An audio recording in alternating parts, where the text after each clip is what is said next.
Olá, tudo bom?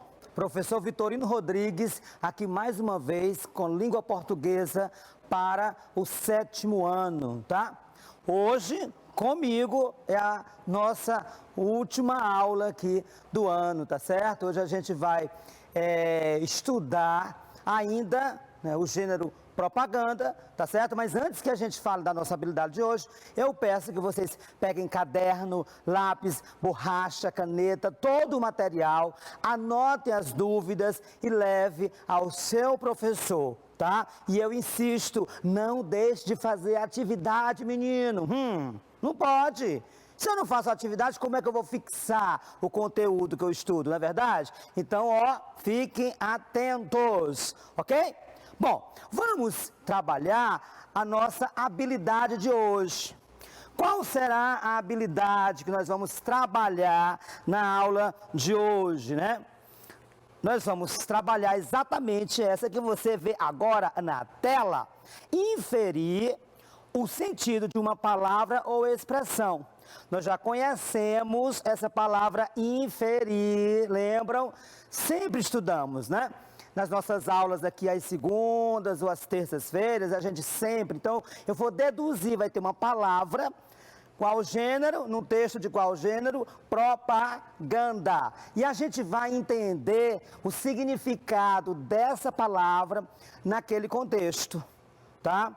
Bom, antes de nós começarmos a praticar essa habilidade, nós vamos relembrar um pouquinho a propaganda. Lembram do gênero propaganda? Propaganda é um texto, né, que tem uma finalidade, né, de divulgar uma ideia, um pensamento. Tem um caráter persuasivo. Por quê? Porque ele quer convencer alguém sobre uma determinada coisa.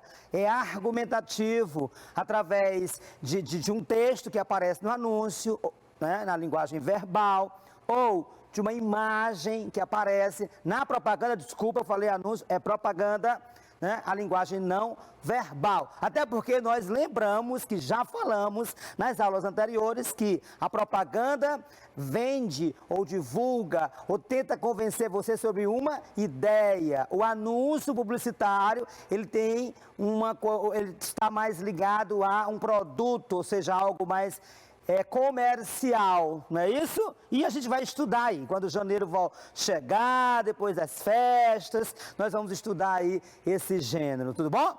Bom, então vamos lá. Vamos analisar a primeira propaganda e ver, né? Tentarmos identificar, inferir o significado aí de palavra ou expressão. Essa propaganda nós estudamos, nós já vimos numa das últimas aulas que tivemos aqui na TV. Vocês lembram? Qual o animal que deixou essas pegadas? E aí a gente tem lata amassada, tem cigarro, enfim, coisas deixadas aí ao longo do caminho. Então vamos lá, observe a propaganda ao lado. A palavra pegadas, no título da propaganda, tem o mesmo sentido que pisadas, rastros, passos, indícios. Então, eu vou dar um tempinho aí, uns 10 segundinhos, para que vocês possam pensar, tá? E chegar à resposta, tudo bem? Eu aguardo vocês, concentra, releia, que a gente vai achar a resposta.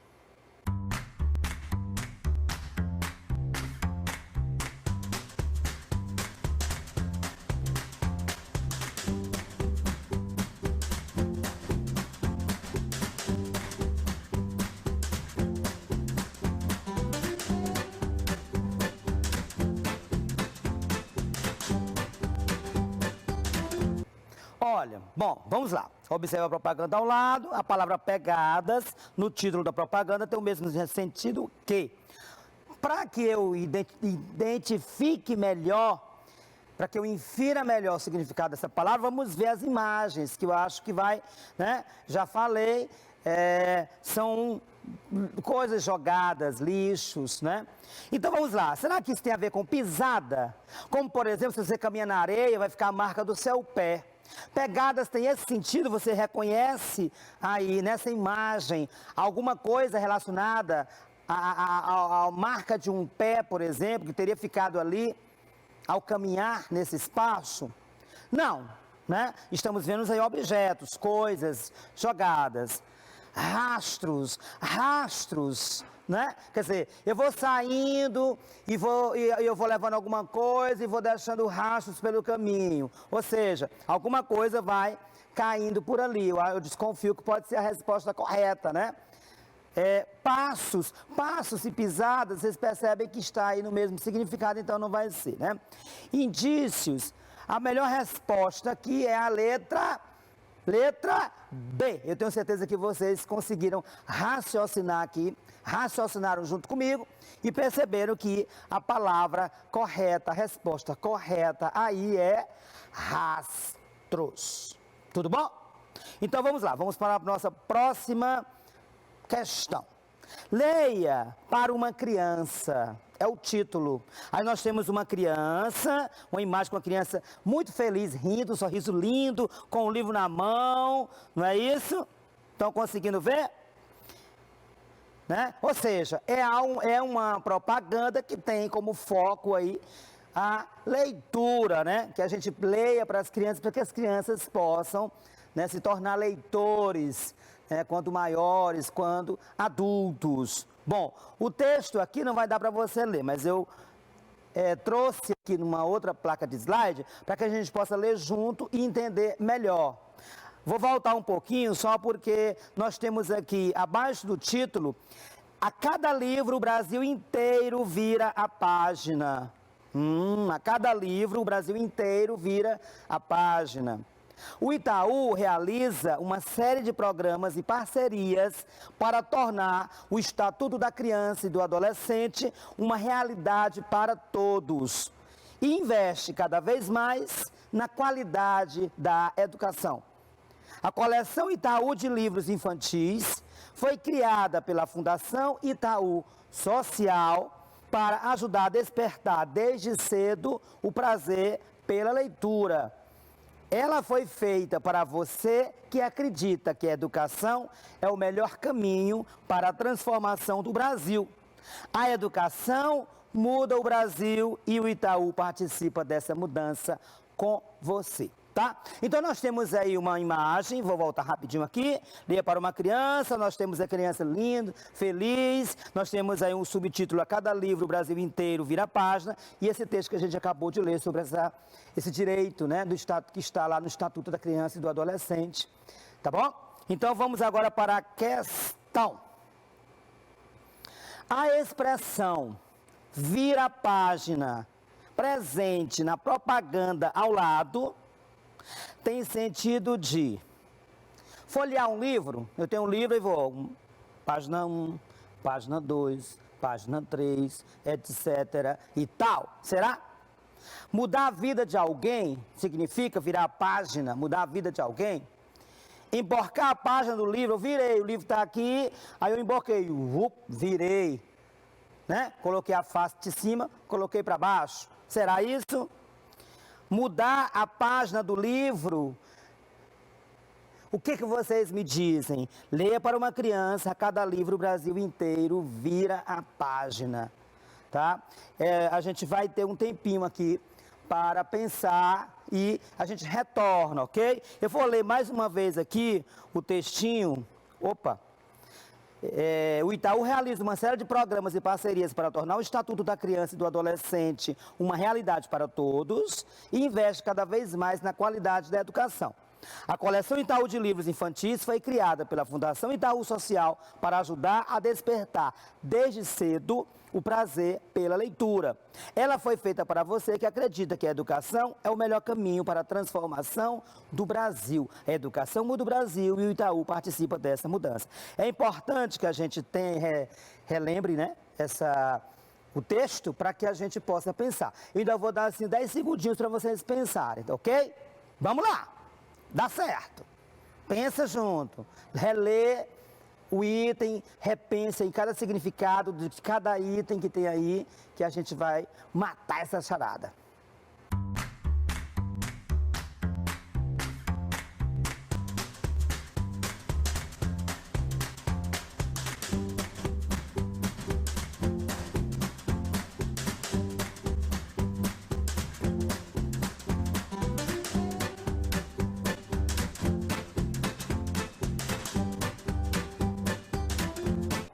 Vamos lá. A expressão vira página, presente na propaganda ao lado, tem sentido de folhear um livro. Quando ele diz, leia para uma criança, a cada livro o Brasil inteiro vira página. Será que é só passar? O Brasil vira página? É nesse sentido?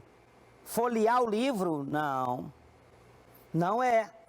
Até porque, se você prestar bem atenção, a letra D, olha só, vamos pular da letra A para a letra D. Diz assim, mudar a página do livro, que a rigor é a mesma coisa que folhear um livro. Eu estou mudando a página, eu estou folheando o livro. Eu tenho duas alternativas aí que são basicamente a mesma coisa. Desconfie disso. Desconfie. Pode ficar desconfiado. Não, deve estar... São alternativas que não condizem com o que a gente está pedindo na questão.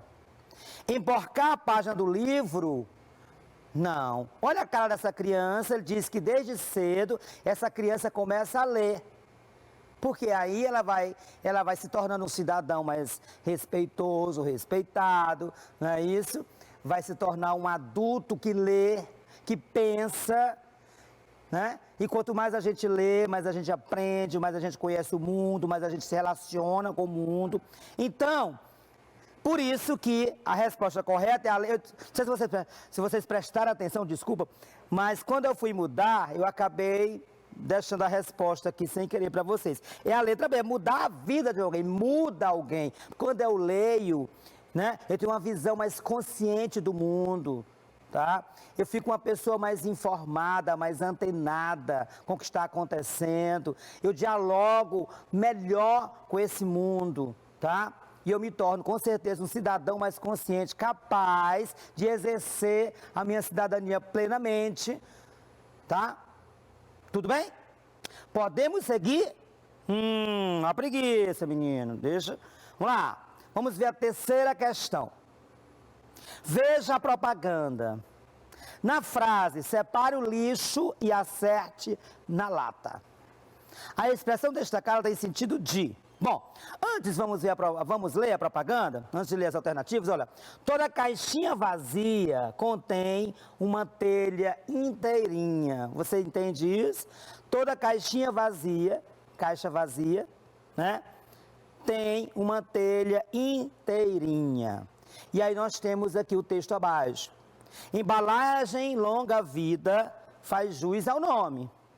Reciclada vira telha, madeira sintética, papel novo em folha. Separar o lixo facilita o trabalho dos catadores e aumenta o material aproveitado.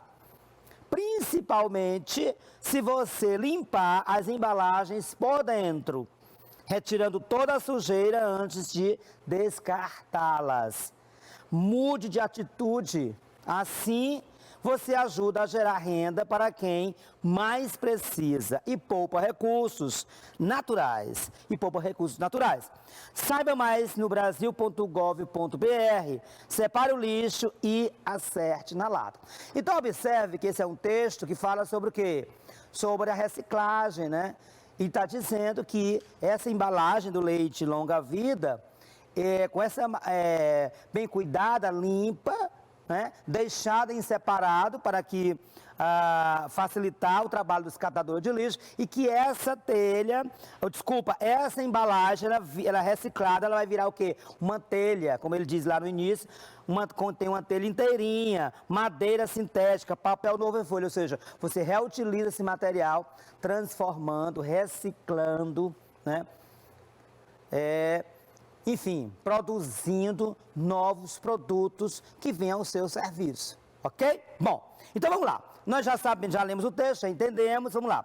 Separe o lixo e acerte na lata. A expressão destacada tem sentido de colocar o lixo dentro da lata, tipo assim, um jogo de basquete. Joguei, acertei ele na lata. Praticar tiro ao alvo com o lixo usando uma lata. Usar a lata como recipiente para depositar o seu lixo. Praticar uma ação de forma correta, ou seja, de forma consciente, politicamente correta.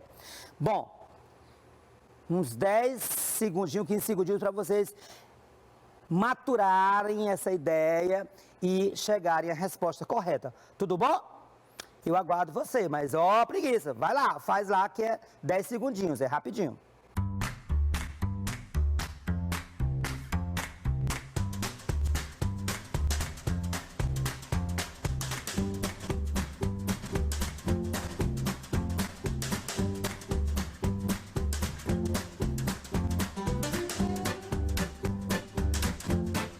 Bora voltar? Bora lá? Vamos lá. Separe o lixo e acerte na lata. Observe, retomando, ele diz que a embalagem do leite, longa vida, né? Se você separa direitinho, faz a limpeza interna direitinho, né? Você facilita o trabalho do catador de lixo e principalmente essa embalagem se transforma em novos produtos que inclusive, né, você vai usufruir desses produtos, não é isso? Vai ter uma telha inteira, madeira sintética, papel novo em folha, ou seja, transforma em papel novo, enfim, uma série de coisas bacanas. Ou seja, quando eu faço esse trabalho de reciclagem do lixo, quando eu cuido desse lixo que pode ser utilizado, em vez de jogar à toa para ele ser, né, na natureza, não é verdade? Quando eu faço a coisa correta, politicamente correta, o que acontece? Esse lixo retorna de alguma maneira para, né, através de um outro produto, ok? Então vamos lá, acerte na lata, vamos ver se vocês acertaram na lata, a resposta correta, lá, colocar o lixo dentro da lata, é isso? Ele está falando de acertar o lixo, assim, eu estou com preguiça de ir ali no lixeiro, eu pego aqui a minha embalagem e jogo lá, é isso?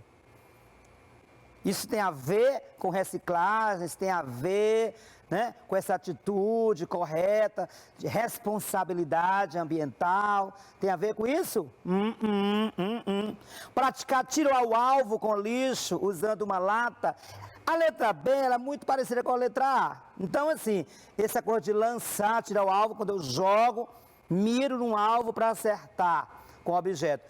É basicamente a mesma coisa que colocar o lixo, né, dentro da lata, né? A diferença é que quando eu colocar, eu posso ir lá rapidinho, né? Eu vou ali pertinho dela e coloco. E praticar tiro ao alvo, eu jogo daqui para acertar na lata, não é verdade? Usar a lata como recipiente para depositar o seu lixo. Observe, gente, que as alternativas, elas são basicamente a mesma coisa. A letra A, B e C. Tudo tem a ver com colocar o lixo dentro da lata, tá? Agora, separa o lixo e acerte na lata é uma linguagem que é uma linguagem figurada, ou seja, ela ganha um novo significado aqui, que não é apenas o literal de ir lá e colocar dentro da lata, mas acertar, né, nesse alvo, mas esse alvo que é essa atitude politicamente correta. Politicamente correta, que é o quê? Praticar uma ação de forma correta, não é isso? Responsável. Nós devemos ter responsabilidade social, ambiental, e essa propaganda vende essa ideia, divulga essa ideia, para que nós tenhamos essa responsabilidade, pratiquemos essas ações politicamente corretas. Quando eu digo politicamente corretas, são ações que são socialmente, né, corretas, que você não vai destruir a natureza, não vai jogar, por exemplo, materiais da natureza para destruir o meio ambiente, tá certo? Você faz a coisa correta, recicla, porque coloca ali separado, porque os catadores vão organizar isso e o lixo vai cada um para o seu destino adequado. Bacana? Bom, nós temos aí, já apareceu a imagem, né? Bebeu e está dirigindo, vai ficar lindo com uma coroa de flores. Que coisa, né? Bebeu e está dirigindo, vai ficar lindo com a coroa de flores, não é isso? Dirigir e beber é suicídio, não brinque no trânsito. Essa é a propaganda, né? Na frase, vai ficar lindo com a coroa de flores, a expressão em destaque sugere que. Então nós vamos entender, quando ele diz vai ficar lindo com a coroa de flores, o que significa isso? Essa coroa de flores aí. Álcool e direção tem tudo a ver. Essa expressão vai marcar nessa propaganda, no contexto da propaganda, essa ideia de que álcool e direção tem tudo a ver. As flores eliminam o perigo do álcool para quem está dirigindo, é isso? Se eu estou dirigindo, aí eu estou com as flores ali do lado, isso diminui o perigo. Se eu estou alcoolizado, mas tem uma flor do meu lado, aquilo vai diminuir o perigo. É isso? As flores deixam o motorista mais lindo e atento. Álcool e direção significam perigo de morte. Qual desses itens? A gente vê muitas campanhas nesse sentido, eu creio, vocês não terão dificuldade para responder. No entanto, vou deixar aí uns 10 segundos para vocês pensarem bem e a gente comentar as alternativas, tá?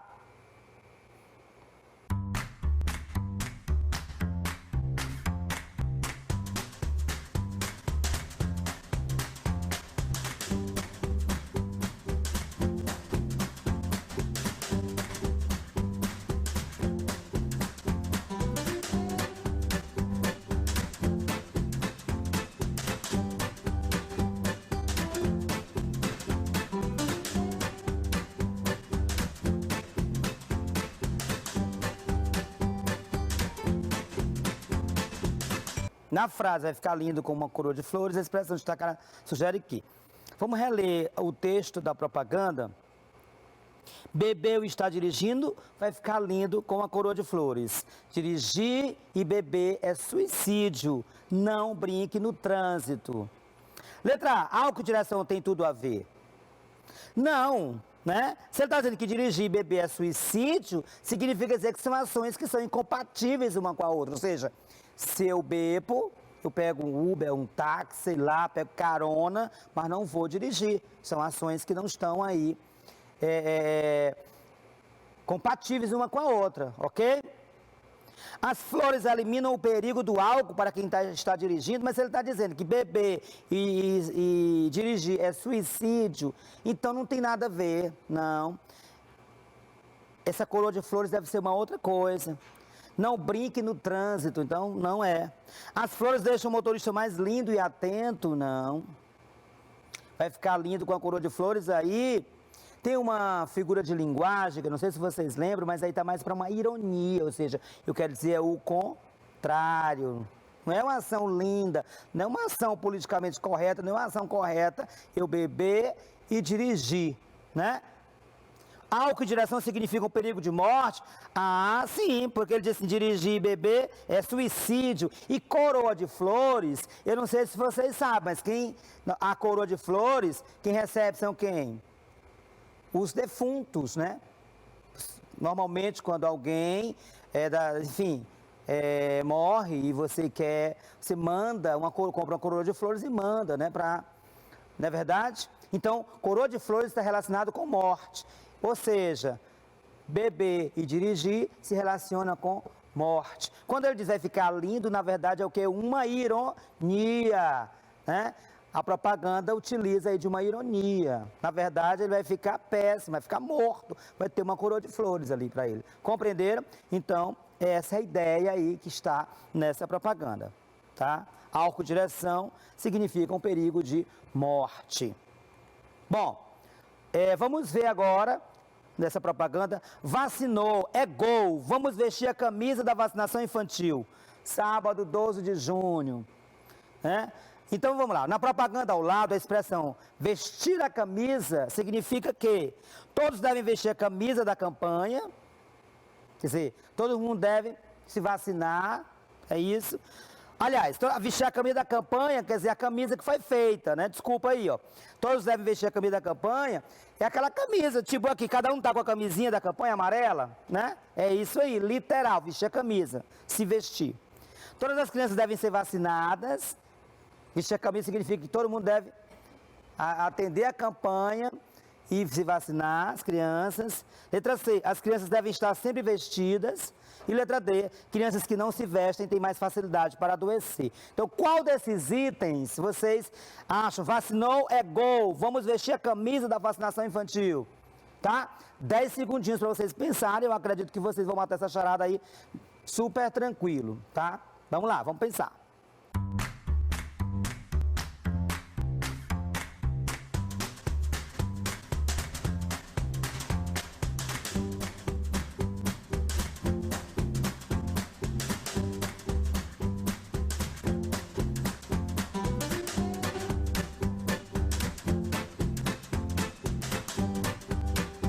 Bom, vamos lá. Vestir a camisa. Vamos vestir a camisa. Por exemplo, eu tenho certeza que vocês já ouviram falar, né? Aqui é uma inferência, né? Que a gente chama de global, ou seja, é uma expressão que a gente ouve, já conhece do mundo, né? Das nossas relações com o mundo. Então vamos lá. Se a diretora diz assim, olha gente, a sala está suja, todo mundo vai ter que limpar, vamos vestir a camisa da limpeza, ou seja, todo mundo vai, né, embarcar naquela ação, né? Então vamos lá, todos devem vestir a camisa da campanha. Não, não é uma coisa literal, no sentido real, de pegar aquela camisa que tem aquela campanha, aquela propaganda e vestir. Não, não é. Vamos vestir a camisa da vacinação infantil, não. Todas as crianças devem ser vacinadas. Ah, aí sim, porque é exatamente uma prevenção, né? Para que essa criança não se torne um adulto, né, com alguma doença, para que ele possa evitar doenças. É esse o objetivo da vacinação. As crianças devem estar sempre vestidas? Não, aí está no mesmo sentido literal da letra A, com a camiseta, vestido, não. Crianças que não se vestem têm mais facilidade para adoecer? Não. Vestir, não há essa relação do literal, pegar a camisa que está ali no seu guarda-roupa e se vestir, não é, né? É que as crianças devem ser vacinadas, assim, vestir a camisa é aceitar aquela campanha, embarcar naquela ideia e ir ao posto de vacinação e se vacinar para ficar uma criança forte e saudável. Bacana? Vamos aqui para a sexta questão. A expressão prato limpo na propaganda ao lado é um apelo para que as pessoas, olha, diga não ao desperdício, campanha prato limpo, alimente esta ideia. O que significa esse prato limpo? Letra A, é para comer pouco? Não desperdice alimento, não desperdiçar o alimento? Lavar o prato após a refeição? Observe se o prato está limpo ao fazer as refeições, observar se o prato está limpo ao fazer as refeições. O que vocês acham? 10 segundinhos para pensar, tá?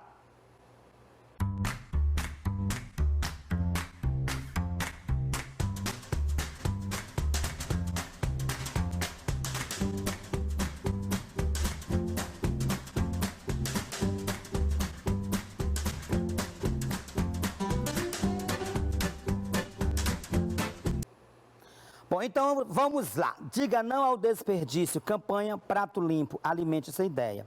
Ora, a expressão prato limpo nessa propaganda tem a ver, que é um apelo, porque a gente sabe que uma propaganda é apelativo daquele verbo no imperativo, né?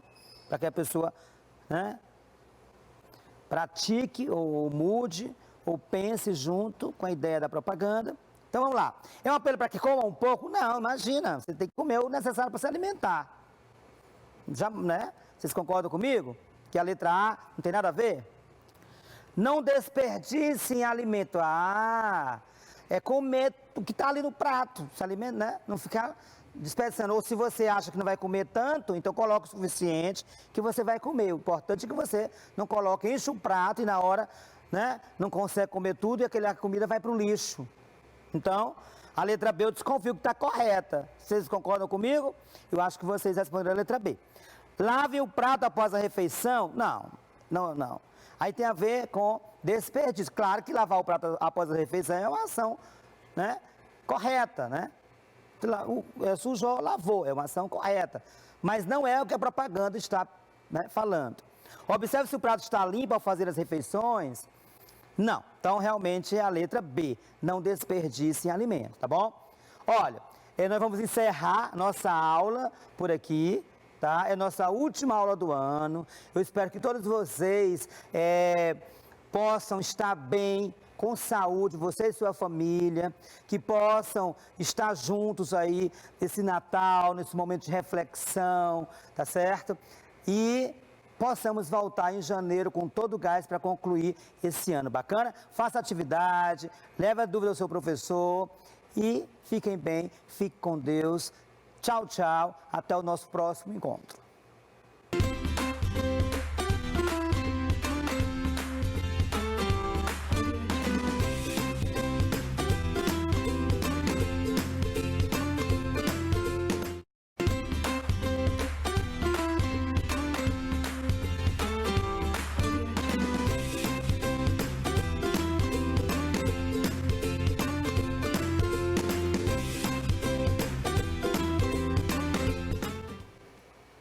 E aí, meus amigos do 7º ano, tudo bem com vocês? Sou o professor Lucas e nós estamos mais uma vez aqui para mais uma aula de matemática.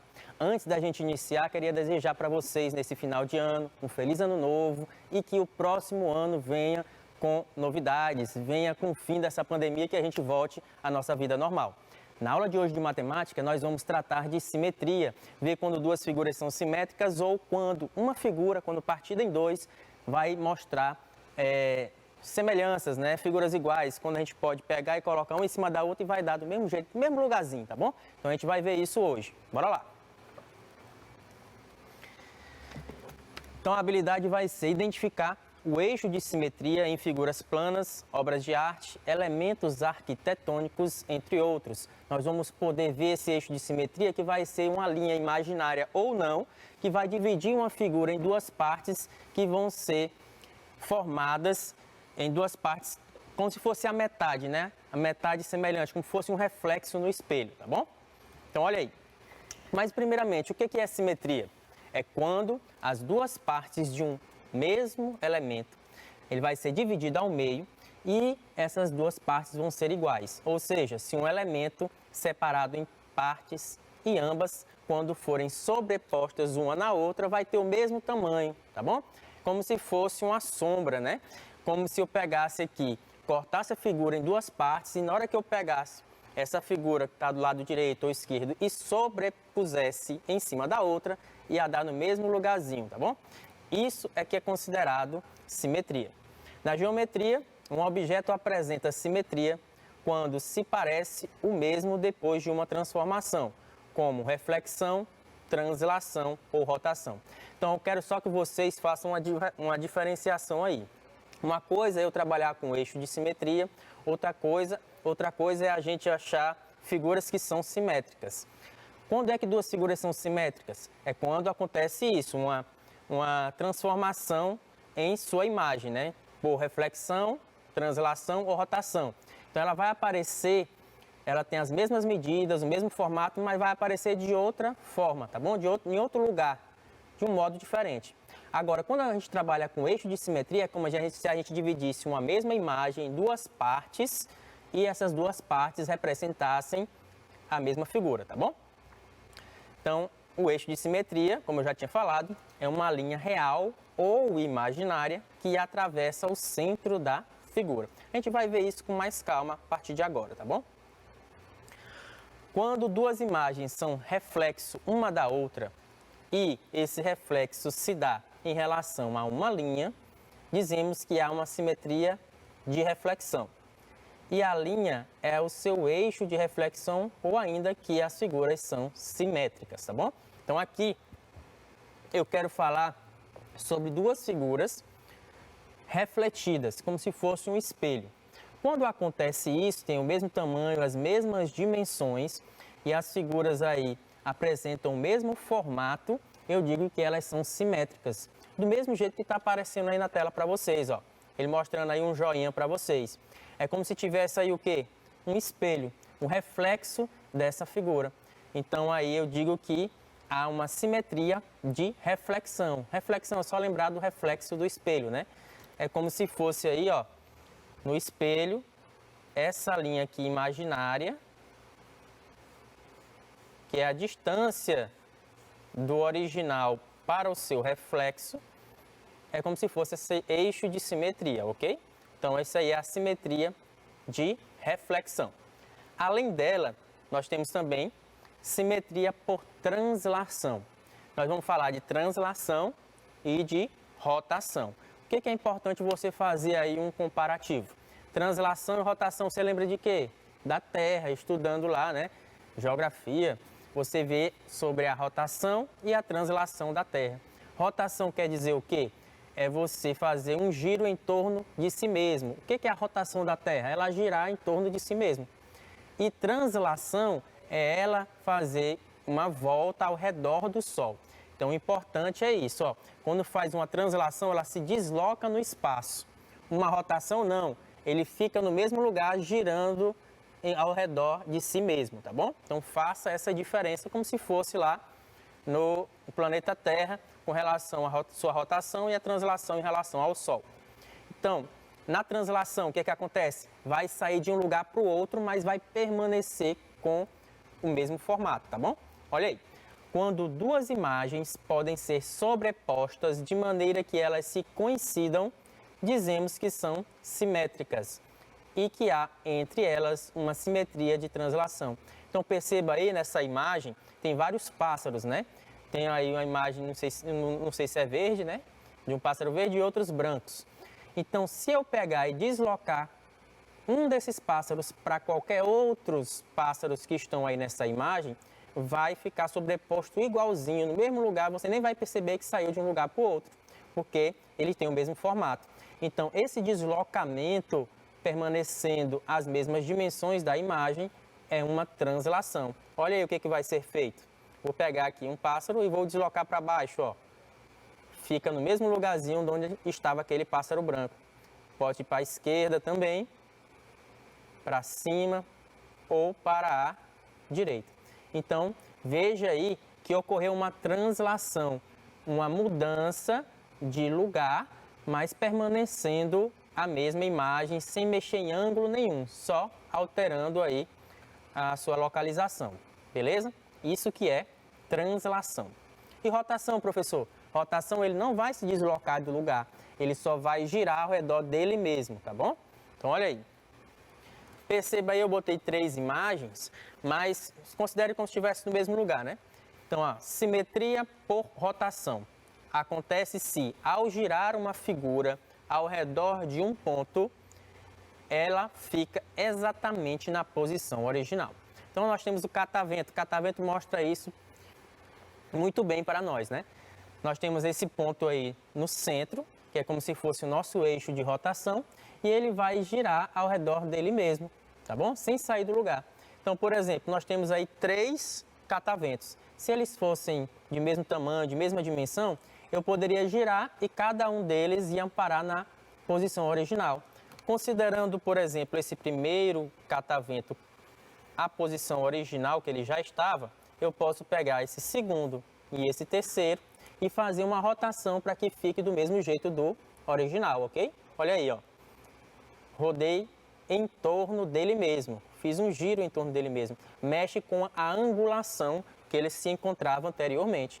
Então, quando acontece isso, um giro ao redor dele mesmo, é uma simetria por rotação. Não altera a imagem, só altera um pouquinho a angulação que estava anteriormente, ok?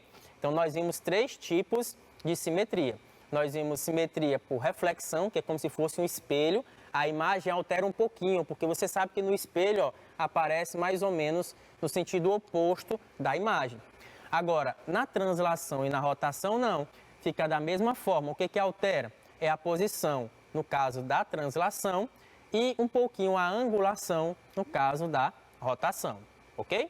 Beleza? Agora a gente vai ver um videozinho. Como é que você pode fazer em casa para obter figuras que são simétricas e, a partir dessas figuras que têm um eixo de simetria, obter o eixo de simetria e poder fazer uma sobreposição das imagens que vão ser simétricas, né? Que vão ser partidas pelo eixo de simetria ao meio e na hora que forem sobrepostas, vocês vão ver que vai dar certinho no mesmo lugar, tá bom? Então, olha aí. Vou explicando e vocês assistam o vídeo, tá bom? Então, aí você tem um papel, né? Tem aí a tesoura. Aí você vai dobrar, você já deve ter feito isso em casa, né? Dobrar aí o papel ao meio. Depois que você fizer isso, você vai cortar fazendo uma imagem qualquer, uma figura qualquer. Você que decide aí. Eu tentei fazer aí umas asas de borboleta, que é uma figura geralmente estudada na simetria, né? Mas como eu não sou muito bom em artes, né? Você vai ver que não saiu perfeitamente. Mas dá para entender o objetivo aí de ter feito esse recorte. Então, ó, dobrei ao meio e agora parti, cortei aí com a tesoura, fazendo essa imagem. Na hora que a gente abre novamente esse recorte, a gente percebe que no centro aí nós temos essa linha, e que partiu a figura no lado esquerdo e no lado direito. E o que a gente pode concluir? Que tanto do lado direito como do lado esquerdo, nós temos a mesma imagem, só que refletido, como se fosse no espelho, e o espelho está bem no centro, nesse eixo de simetria aí, que está imaginário, mas a gente está para ver pela dobra, né, do papel. Então, olha aí. Vou colocar aqui de novo, porque eu acabei passando, né? Então, está aí feita, né, a figura. Tem esse eixo de simetria que estou mostrando aí e vou pintar, né, para vocês verem agora.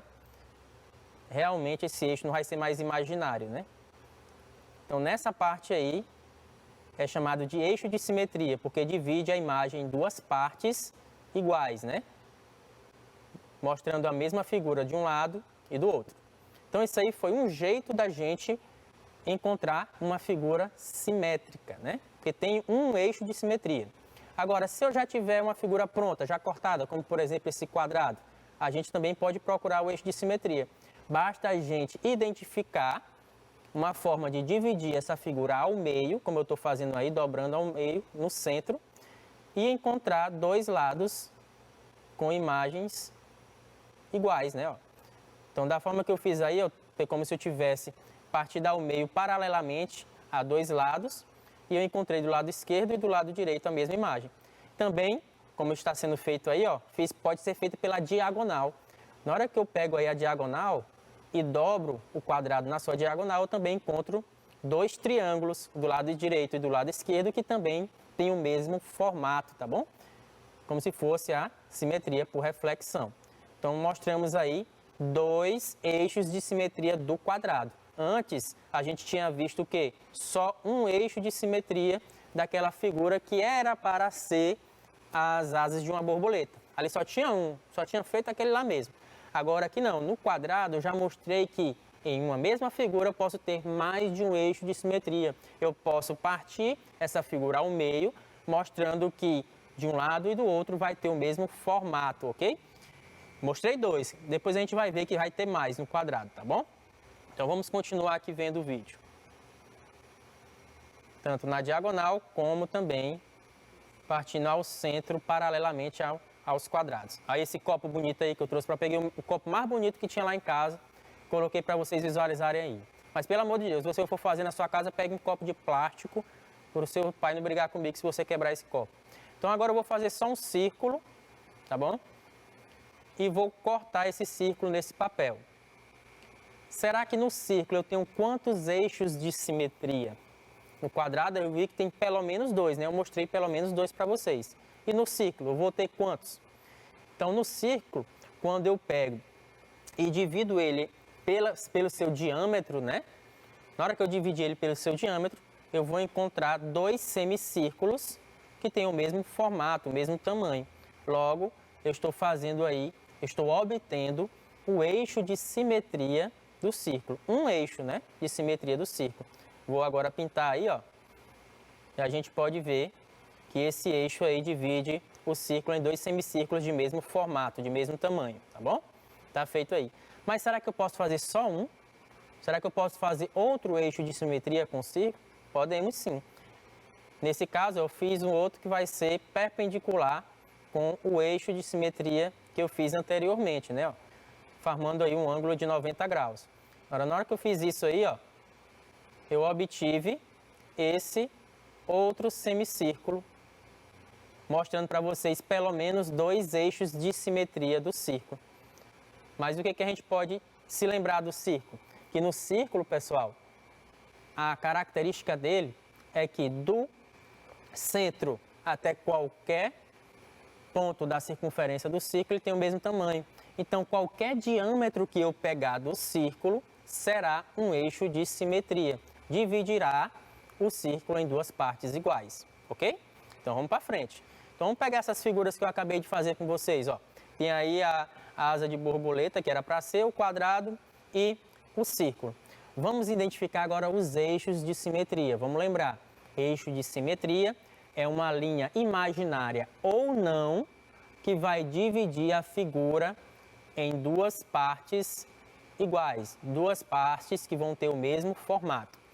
Nessa da borboleta, a gente pode identificar aqui, ó, deixei até marcado aqui de caneta, que aqui é o eixo de simetria. Então, ele possui quantos eixos de simetria aqui nessas asas da borboleta? Possui um eixo de simetria. Não tem como eu dividir essa asa de outra forma para que tenha duas imagens de mesmo formato. Só aqui, pessoal, só partindo aqui. Se eu fizer aqui, ó, perceba que o que está em cima é diferente do que vai ficar embaixo. Se eu partir na diagonal também, nós vamos encontrar figuras de formatos diferentes. Então, aí só possui mesmo um eixo de simetria. Vamos ver agora no quadrado. O quadrado a gente viu lá no vídeo que possui pelo menos duas, né? Essa aqui, partindo paralelamente a um dos lados, eu obtenho duas figuras de mesmo formato do lado direito e do lado esquerdo, mas também eu posso partir na diagonal, obtendo um triângulo aqui e um triângulo aqui, também de mesmo formato. Então aí, ó, já tenho quantos eixos de simetria? 2. Mas será que tem mais? Tem. Você pode reparar, pessoal, que antes eu parti paralelamente com os lados da esquerda e da direita, mas também eu posso partir, ó, com uma linha horizontal. Olha aí. Aqui é outro eixo de simetria dividido em dois retângulos de mesmo formato em cima e embaixo. Então aí já é outro eixo de simetria.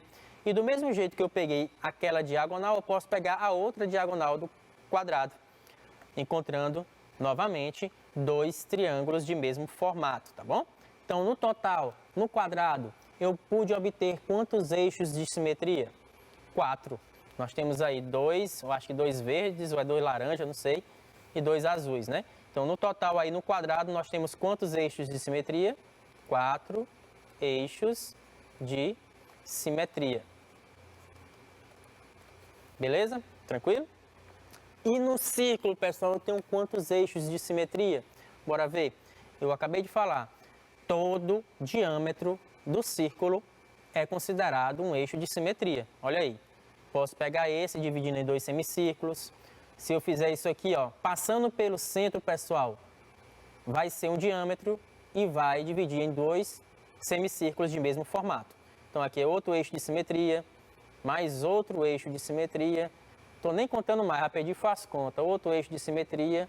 Aqui também poderia ser um eixo de simetria. Aqui também eu poderia fazer isso aqui quantas vezes?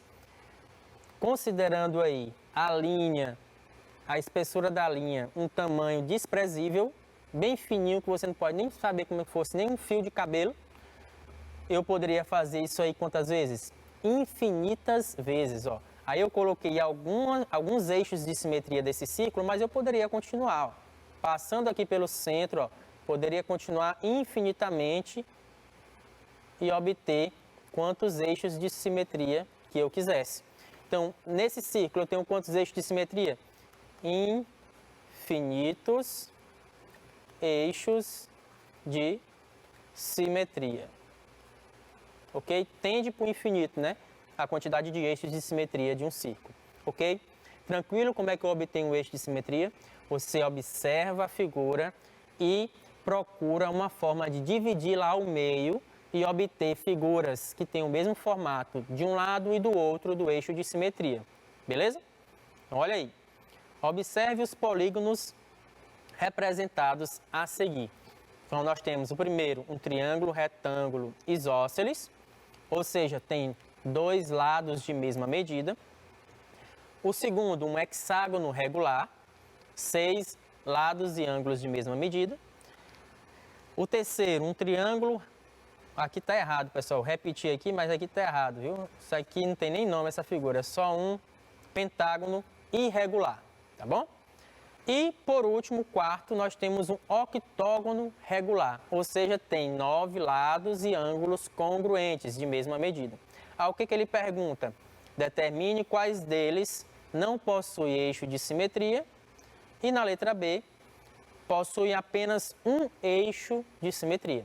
Então, nesse caso, pessoal, você vai observar essas 4 figuras, tá bom? Essas 4 imagens e vai fazer o que está pedindo. Na letra A, qual que não possui eixo de simetria e na letra B, aquele que possui apenas um eixo de simetria, ok? Então, vou dar um tempinho para vocês aí de 2 minutos para vocês, só 1 minutinho, dá tempo suficiente para você fazer isso. Bora lá?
Então, espero que você não tenha arriscado aí a televisão do pai de vocês para você obter esses eixos de simetria, pelo amor de Deus.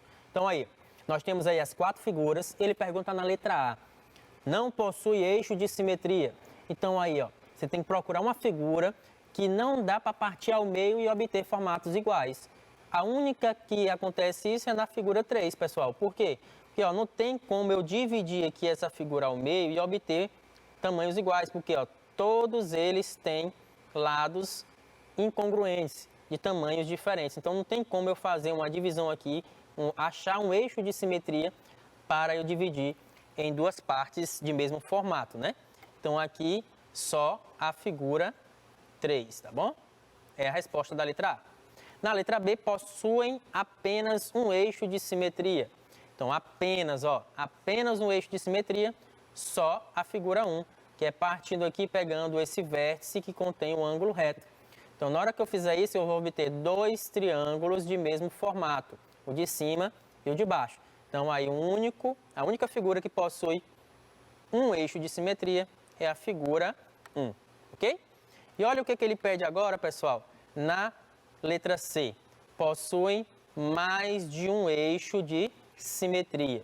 Então, ali, ó, ele quer que você identifique quais figuras possuem mais de um eixo de simetria e depois ele pede quantos são os eixos de simetria dessas figuras.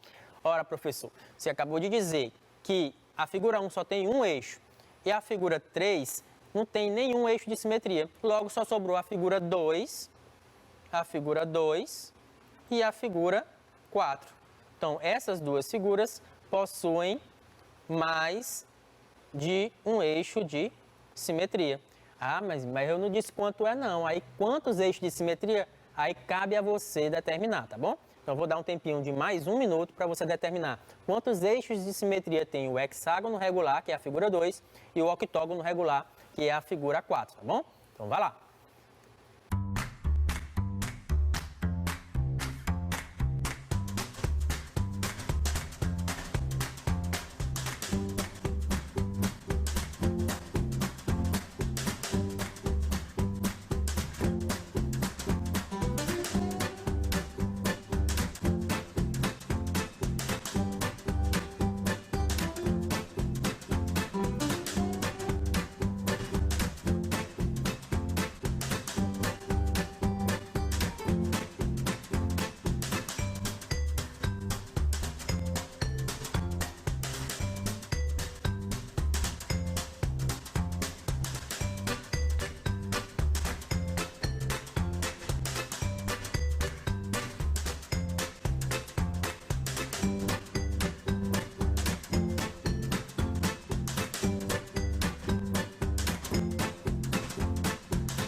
Então, quantos eixos de simetria tem em um polígono que é regular?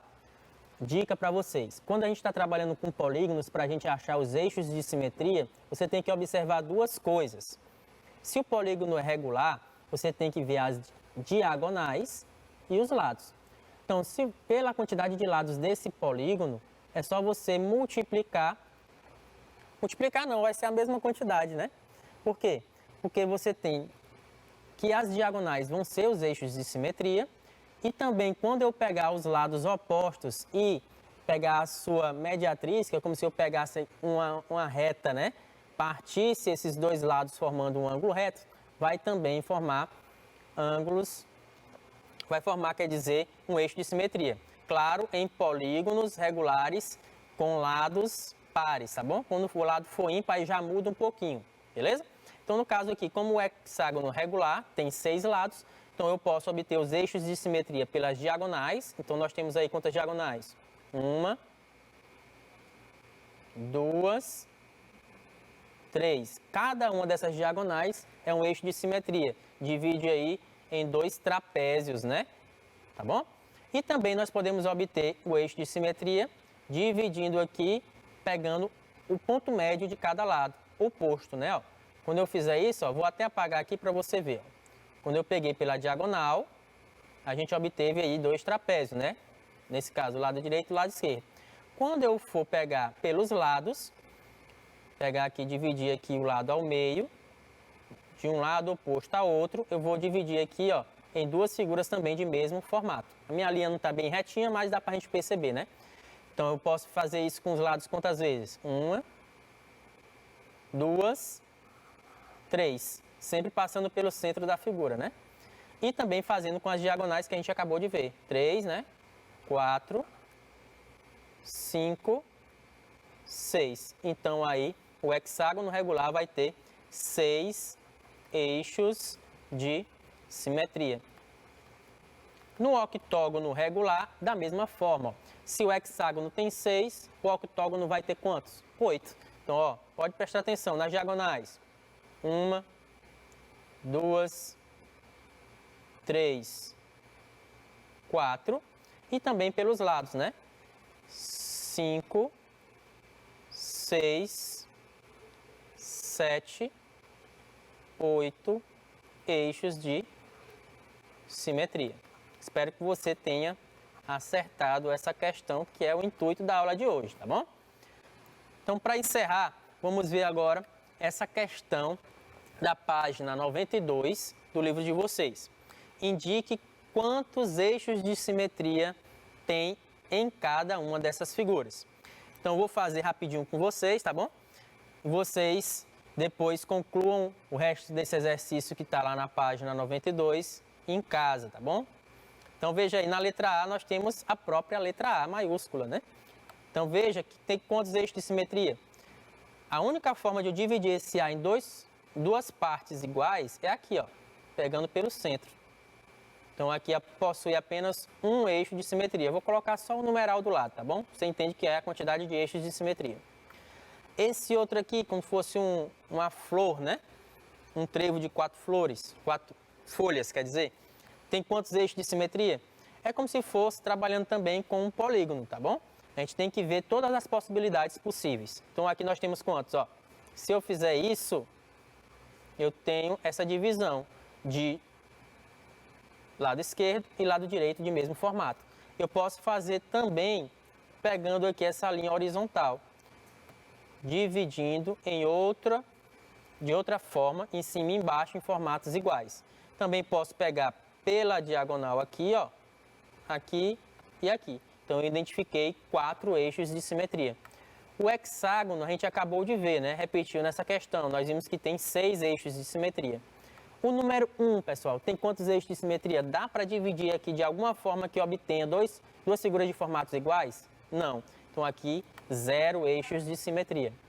E o H eu posso dividir aqui tanto na vertical como na horizontal. Então, aqui eu possuo 2 eixos de simetria. Beleza? Tranquilo? Então, meus amigos, nós vamos ficando nesta aula por aqui. Espero que você tenha entendido como identificar os eixos de simetria em figuras, tá bom? E na próxima aula a gente continua com o estudo de simetria. Beleza? Valeu!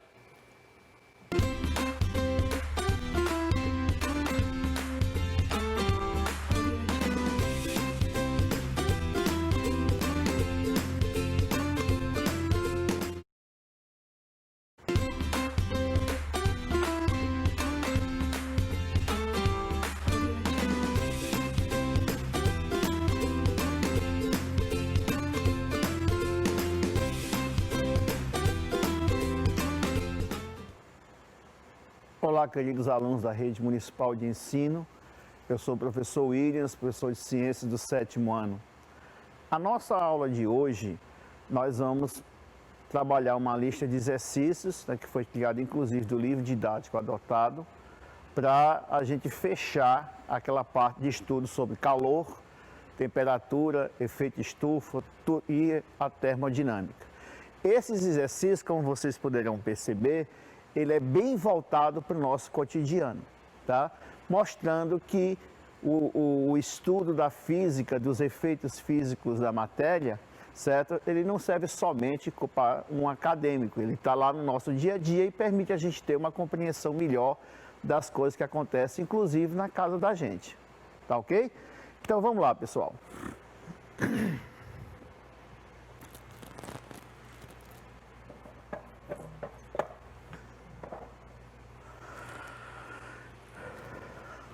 A nossa primeira questão,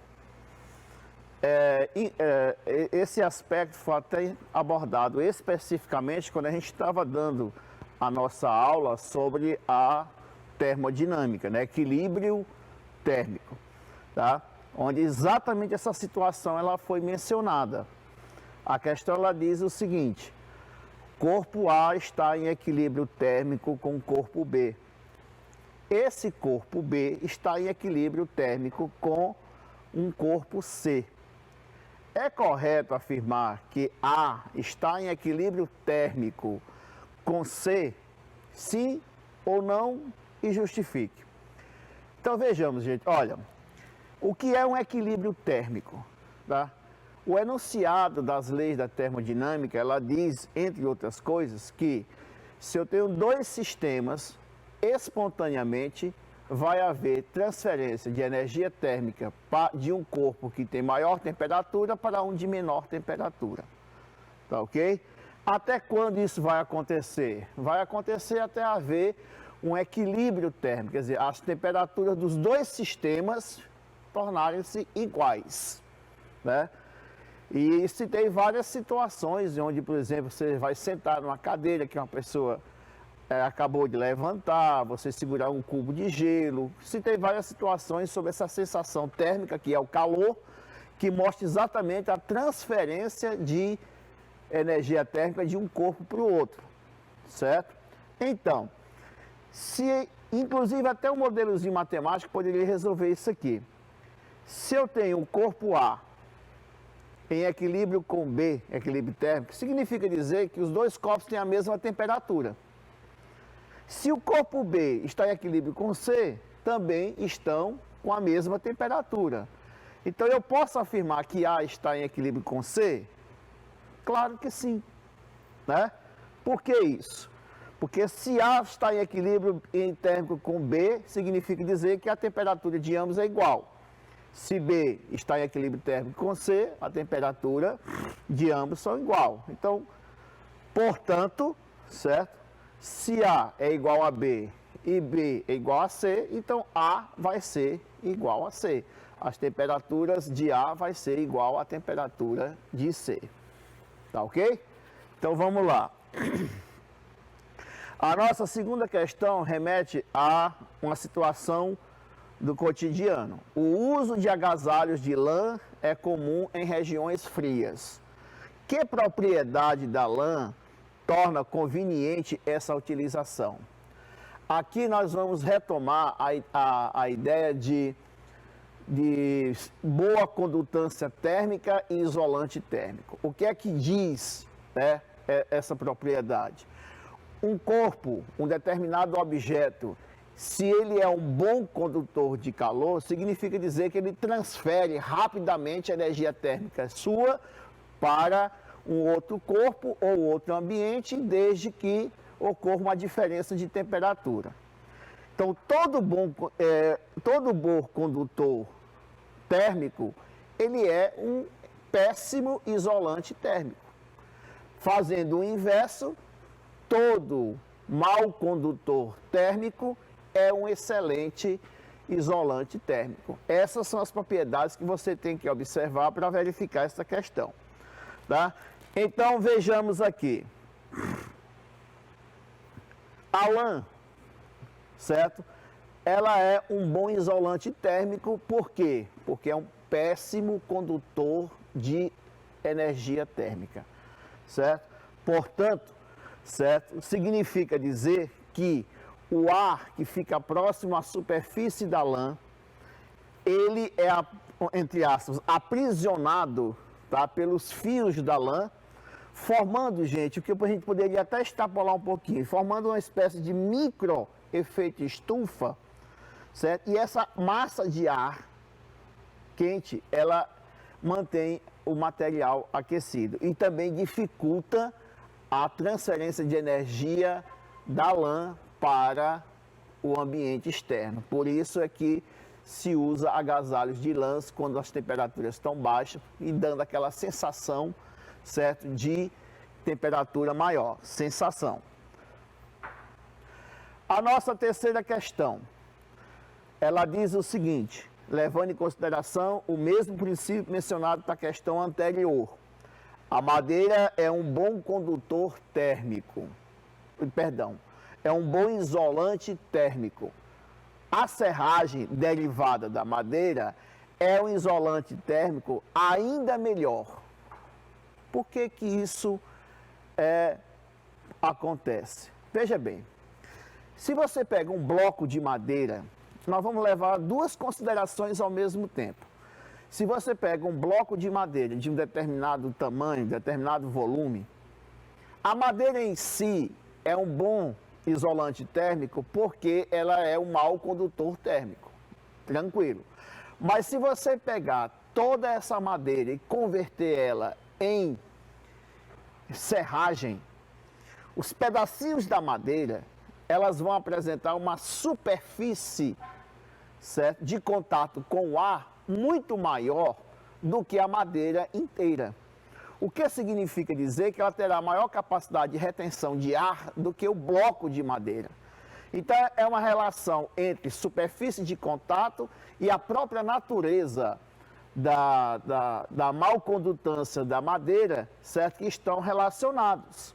Então, se eu tenho a serragem feita de uma determinada quantidade de madeira, ela vai ter uma capacidade de isolamento térmico muito maior, porque os pedacinhos, né, vão ter uma superfície maior, portanto, uma eficiência de isolamento melhor ainda, tá? Então, se você quer fazer um tipo de isolamento, você pode usar madeira inteiriça? Pode, mas se usar serragem, ela vai ser mais eficiente. Portanto, respondendo à pergunta, a serragem contém ar entre os pedacinhos de madeira e o ar é um bom isolante térmico. Quer dizer, como a superfície da serragem é maior, ela retém esse ar, que já naturalmente é um isolante térmico, a própria madeira também já é um isolante térmico e por conta da sua superfície maior, a eficiência aumenta. Beleza? Então vamos lá. A nossa quarta questão, temos o seguinte: para servir chá bem quente, você pode optar por uma caneca de alumínio ou por uma caneca de porcelana. Tá ok? Letra A. Em qual delas oferece maior risco de você queimar as mãos? E por quê? Olha, aí você remete novamente à questão da condutância, certo? Se você pega dois objetos, um é um excelente condutor térmico, o outro é um péssimo condutor térmico, ou seja, um bom isolante térmico. Quem vai transferir mais rapidamente, né, a energia térmica para a mão da pessoa? Essa é a questão. O alumínio, ele é um metal. Os metais, via de regra, são excelentes condutores térmicos. Então, se você bota o chá quente numa caneca de alumínio, quando você tocar a caneca de alumínio, a energia térmica vai ser transferida rapidamente para a sua mão. Enquanto que a porcelana, como é um mau condutor térmico, ela vai lentamente transferindo que ela vai funcionar mais como isolante, lentamente transferindo essa energia térmica para a sua mão. Então, logicamente, que vai haver mais risco de queimar a sua mão se você pegar na caneca de alumínio, tá? Pois o metal é melhor condutor de energia térmica do que a porcelana. A porcelana pode ser usada até como uma espécie de isolante. Beleza? A letra B. Qual delas permite que o chá esfrie mais rápido? Ora, é só usar o mesmo raciocínio. O alumínio não é um bom condutor térmico? É. Então, por que ele é um bom condutor térmico? Porque ele transfere rapidamente a energia térmica do chá para a sua mão. Tá ok? Então, qual deles vai haver o esfriamento mais rápido? No alumínio, né? Por quê?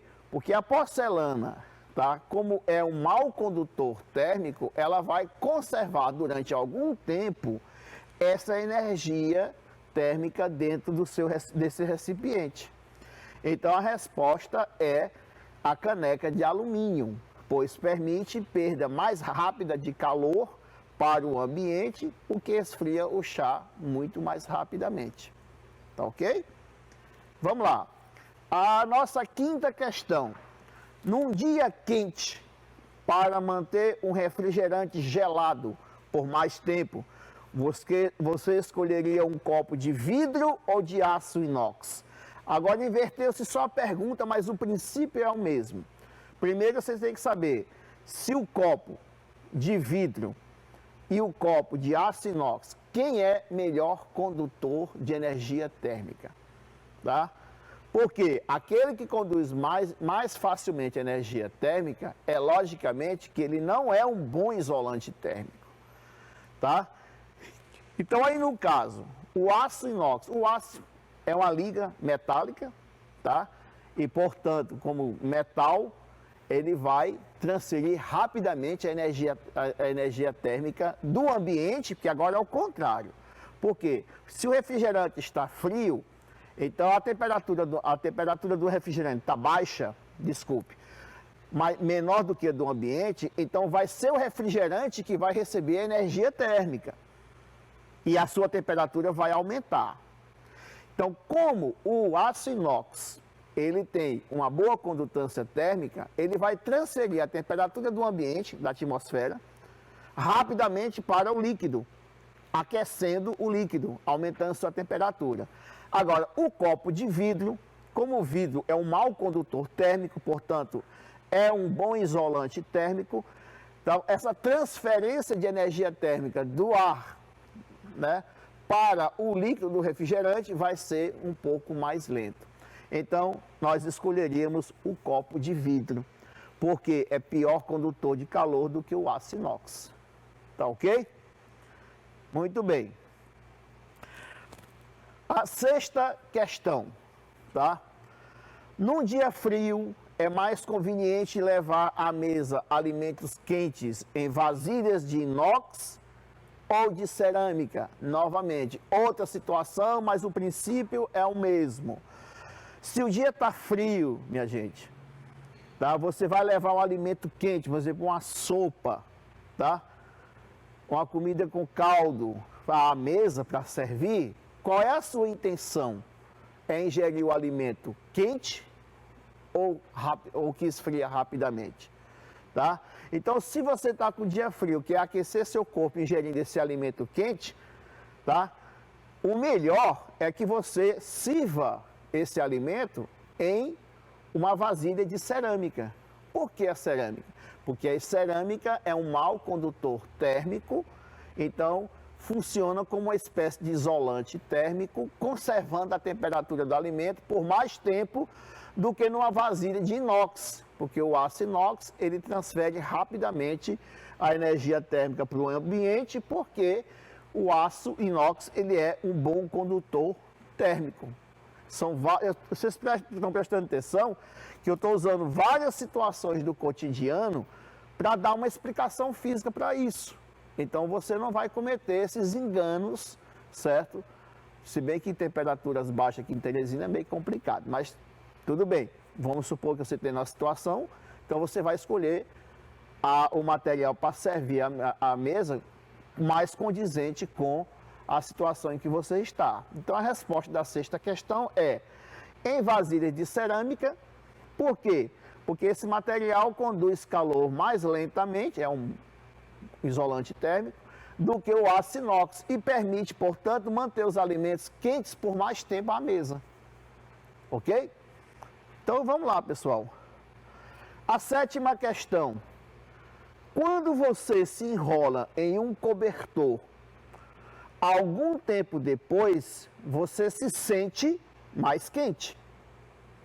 Essa é a ideia de se usar um cobertor. A temperatura está muito baixa, você está sentindo frio, tá? Por quê? Porque você está recebendo energia térmica do ar, né? Do ar frio, certo? E aí você sente frio. Você coloca um cobertor, passado algum tempo, você vai sentir calor. No entanto, se você embrulhar um objeto qualquer, certo? Num cobertor, ele não vai ficar mais quente. Proponho uma explicação para isso. Olha, minha gente, vocês têm que lembrar o seguinte, o nosso organismo, ele gera calor através de processos celulares, através da respiração celular.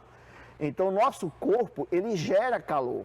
Inclusive, nós temos vários mecanismos para eliminar o excesso desse calor do nosso corpo. Tá ok? Ora, se você está no ambiente, está sentindo frio, se cobre para se proteger do frio e daqui a pouco você está sentindo que está quente, tá? É porque o calor que está saindo do seu corpo não está dissipando para o ambiente, porque você está enrolado num cobertor que, por ser um mau condutor térmico, acaba funcionando como um isolante térmico, conservando o calor ao redor a temperatura que você está produzindo ao redor do seu corpo.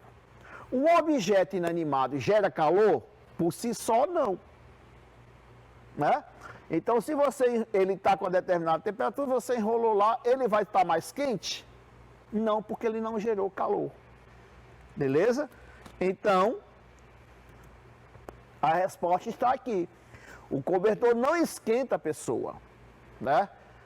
Ele funciona como isolante térmico. Quem produz o calor é a gente, ok? Então, ele, como isolante térmico que é, ele apenas impede que o calor produzido pelo corpo da pessoa, né, do indivíduo, seja perdido para o ambiente. O objeto qualquer não produz calor corporal e, portanto, não é esquentado pelo cobertor. Claro, né? Beleza. A nossa oitava questão. Um cozinheiro não muito experiente queimou a mão, tá? Ao misturar uma sopa fervente com uma colher de metal. Olha só, tá? Após lhe ensinarem que deveria usar uma colher de madeira, ele voltou a queimar a mão. Dessa vez, por mantê-la muito tempo, né, uns 10 centímetros acima da sopa fervente. Tá? Bom, gente, aqui a questão é a seguinte. Qual é o processo de troca de calor ou transferência de energia térmica, tá, pela queimadura provocada com a colher de metal? Nós temos 3 mecanismos de condutância de transferência de energia térmica. Por condução, por convecção e por radiação. Tá? Na convecção, há necessidade do contato direto, tá? Onde um corpo com a temperatura maior usa um meio material para transferir energia térmica para um corpo com a temperatura menor. Tá? Isso é condução. A convecção são os movimentos de convecção. Lembram da história lá da água fervendo no fogão? Tá? O fogo está embaixo, não é verdade? Aquece a água que está no fundo, a água aquecida, ela fica mais leve, entre aspas, na realidade fica menos densa, e vai para cima do líquido, né? Para a parte superior do líquido. O líquido que está em cima, com a temperatura menor, desce. Esse líquido quente que subiu vai esfriar. E o líquido frio que desceu vai aquecer. O líquido recém-aquecido sobe e o de cima mais frio desce. E fica fazendo esse movimento que a gente chama de movimento de convecção. Tá ok? E o terceiro é por radiação. Por exemplo, a luz, né? Há vários comprimentos de onda de luz, que nós temos a luz solar, a luz artificial, etc. Tá? Não precisa de meio material para chegar até a gente. Por exemplo, inclusive a luz solar, ela se propaga no vácuo até chegar aqui na superfície da Terra. Pois bem, voltando à situação da gente. Qual é o processo de troca de calor responsável pela queimadura quando ele pegou na colher quente? Ficou mexendo aqui a sopa com a colher de metal, né, e queimou a mão. Não tem o veículo material? Tem. Então, a resposta é condução térmica. Tá? A colher de metal conduziu a energia térmica da sopa, que está com a temperatura muito alta, para a mão dele, que tem uma temperatura muito mais baixa. Tá? A letra B. Compare a madeira e o metal e explique por que a colher de madeira é mais indicada para misturar alimento quente. Porque ela é um mau condutor térmico. Funciona mais como um isolante térmico. Então você vai mexer a sopa, né, com a colher de madeira. Porque você pode mexer por mais tempo, vai demorar a chegar a temperatura até a sua mão, então, né, você não vai se queimar tão rapidamente como queimou o cozinheiro quando usou a colher de metal. Então a resposta é: o metal é bom condutor de calor e a madeira é um bom isolante térmico. Então, por isso é que a colher de madeira oferece maior segurança na hora de estar mexendo a sopa quente. Tá? A letra C. Cite um processo de troca de calor responsável pela segunda queimadura. Qual foi a segunda queimadura? Ele deixou, né, a colher a uma certa altura da sopa, não entrou em contato direto com a sopa, e quando ele foi pegar o objeto, ele se queimou. Olha, lembram? A energia lembra do movimento de convecção? Tá? Então, a água quente, ela fica menos densa, ela fica mais leve, sobe. Quando chega à superfície, ela forma vapor, né? Liberando grande quantidade de calor. Se você deixar isso lá por 10 minutos, vai haver um aquecimento da colher. Tá? Então, houve o quê? Houve uma convecção térmica. Quer dizer, o aquecimento da colher foi feito por convecção, não foi feita por condução, como aconteceu no primeiro caso da colher de metal.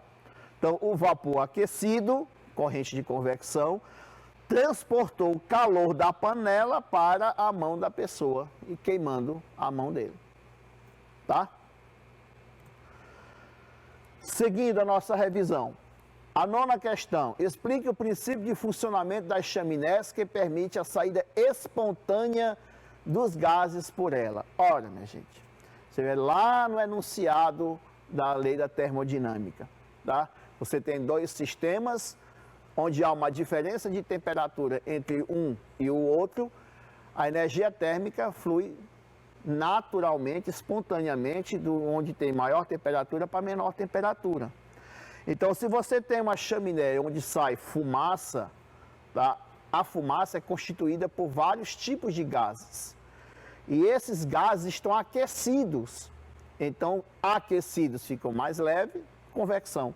Sobe pela chaminé e vai até a atmosfera, onde a temperatura é mais baixa. Beleza? Portanto, a explicação para isso aí, a fumaça que sai das chaminés contém gases aquecidos. Esses gases tendem a subir.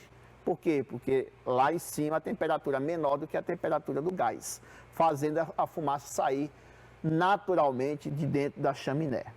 Ok? A nossa 10ª questão. Qual é o principal modo de transmissão de calor envolvido em cada uma das situações A e B desenhadas abaixo. Na situação A, lembra do cara lá com a colher de metal na sopa? Ele pegou, né, uma ferradura que estava incandescente, muito quente, com um objeto de metal, né? Queimou a mão. E a segunda situação é a chegada aqui na Terra dos raios solares, certo? Que provocam o aquecimento do planeta. Então, quais são os dois princípios de aquecimento da transmissão de calor nessas duas situações?